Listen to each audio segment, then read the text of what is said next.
Cancer চিকিৎসার ক্ষেত্রে আমরা জানি যে কয়েকটা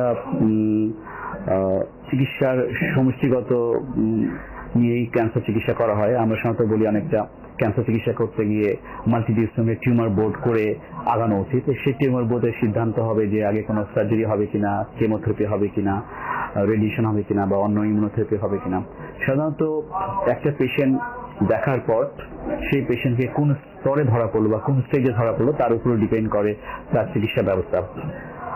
বাংলাদেশে যদি শল্য চিকিৎসার কথা বলি, বাংলাদেশে পর্যাপ্ত শল্য চিকিৎসক আছে ক্যান্সার সার্জারি করার জন্য। কিছু কিছু সেন্টার হয়তো আমাদের একটু মডার্নাইজ করতে হবে, কিছু আধুনিক ট্রেনিং দিতে হবে, কিন্তু শল্য চিকিৎসার জন্য আমি মনে করি না দেশের বাইরে যাওয়ার কোনো প্রয়োজন আছে। তাছাড়া যদি কেমোথেরাপির কথা চিন্তা করি, বাংলাদেশে প্রত্যেকটা আধুনিক কেমোথেরাপি বিদ্যমান এবং আমাদের ফার্মাসিউটিক্যাল কোম্পানিগুলো দেশে আধুনিক যে ড্রাগস গুলো আছে, কেমোথেরাপি ড্রাগস, ইমিউনোথেরাপি সবগুলোই বাংলাদেশে প্রস্তুত করছে এবং কিছু কিছু ক্ষেত্রে দেখা যাচ্ছে যে খুবই উন্নতি হয়েছে এই ক্ষেত্রে, যে আমাদের দেশে ফার্মাসিউটিক্যাল কোম্পানিগুলো ওষুধগুলো এক্সপোর্টও করছে। সুতরাং এক্সপোর্ট কোয়ালিটি কেমোথেরাপি বা ইমিউনোথেরাপি কিন্তু আমাদের দেশে আছে। সুতরাং এটার জন্য আমার মনে হয় না কোনো পেশেন্ট কেমোথেরাপির জন্য দেশের বাইরে যাওয়া উচিত।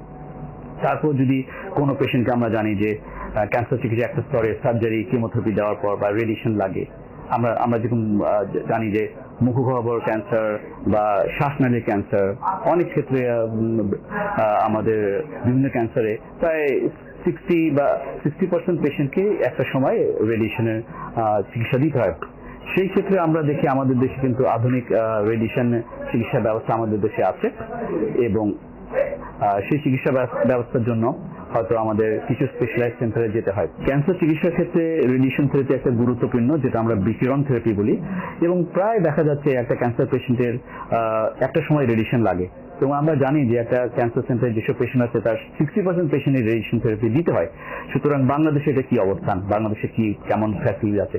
বাংলাদেশে আমরা জানি আমাদের দেশে প্রায় 300 রেডিয়েশন থেরাপি মেশিন দরকার বা সেন্টার দরকার, যেখানে খুবই অপ্রতুল, প্রায় 25 থেকে 30টা সেন্টার আছে এবং কিছু কিছু সেন্টারে খুব রেডিয়েশন থেরাপি মেশিন সচল নাই।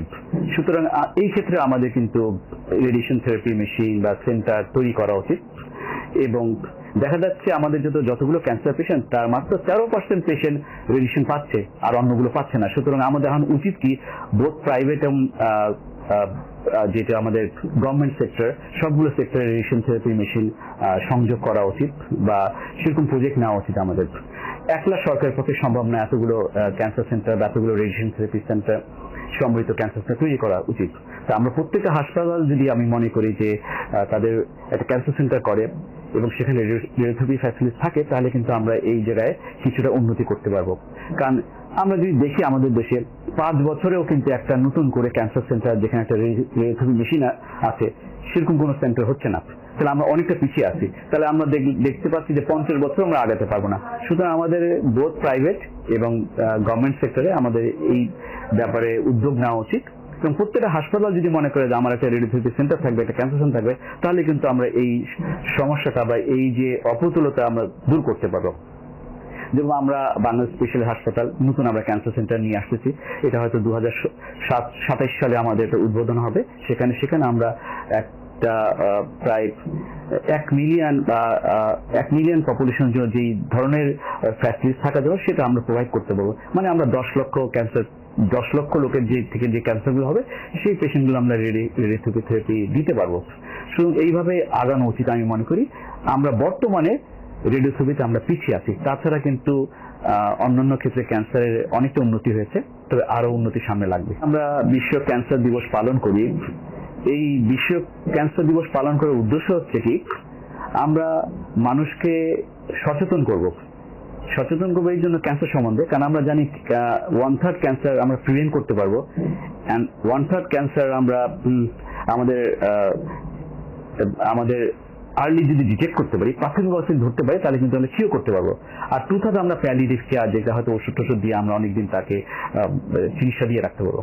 সুতরাং এই প্রায় 60% ক্যান্সার কিন্তু আমরা কিউর করতে পারবো, প্রিভেন্ট করে কিউর করতে পারবো। সুতরাং আমাদের উচিত হলো ক্যান্সার রিস্ক ফ্যাক্টর গুলো বলা, ব্রেস্ট ক্যান্সার রিস্ক ফ্যাক্টর কি আছে, লাং ক্যান্সার রিস্ক ফ্যাক্টর কি আছে, এবং আমাদের অরাল ক্যাভিটি ক্যান্সার যেগুলো যে তামাক থেকে যেসব ক্যান্সারগুলো হয় সেগুলো যদি আমরা মানুষকে জানাতে পারি, সেগুলো যদি মানুষ যদি পরিহার করে তামাক, এবং আমরা যদি খাদ্যের মধ্যে যেসব উপাদানগুলো আছে ক্যান্সার সহায়ক তৈরি করার উপাদানগুলো সেগুলো যদি অ্যাভয়েড করতে পারি, তাহলে কিন্তু আমরা অনেকগুলো ক্যান্সার প্রিভেন্ট করতে পারবো। বিশ্ব ক্যান্সার দিবসের উদ্দেশ্য হচ্ছে আমরা সবাইকে স্ক্রিনিং এর কথা বলবো, যেখান থেকে আমরা আর্লি ডিটেকশন প্রাথমিক অবস্থায় ধরতে পারবো।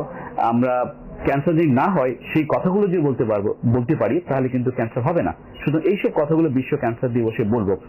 আরেকটা জিনিস, এবার যে বিশ্ব ক্যান্সার প্রতিবদ্ধ বিষয়, ইউনিক বা ইউনাইটেড, আমরা যদি একটা একত্রিত হই একটা কমন একটা উদ্দেশ্যে, ফর এক্সাম্পল আমরা যদি প্রত্যেকটা পেশেন্টের কথা চিন্তা করি, তার জার্নিটা, তার পথটা কেমন ছিল, প্রথম থেকে ডায়াগনোস থেকে শুরু করে তার চিকিৎসা নেওয়া, চিকিৎসা টক্সিসিটি এবং তার ফিনান্সিয়াল অবস্থা সবকিছু মিলে যদি আমরা মনে করি আমরা তার সাথে একত্রে থাকতে পারি একটা কমন পয়েন্টে, তাহলে কিন্তু আমরা প্রত্যেকটা ক্যান্সার পেশেন্টকে হেল্প করতে পারবো এবং তার পথটা সুগম করতে পারবো।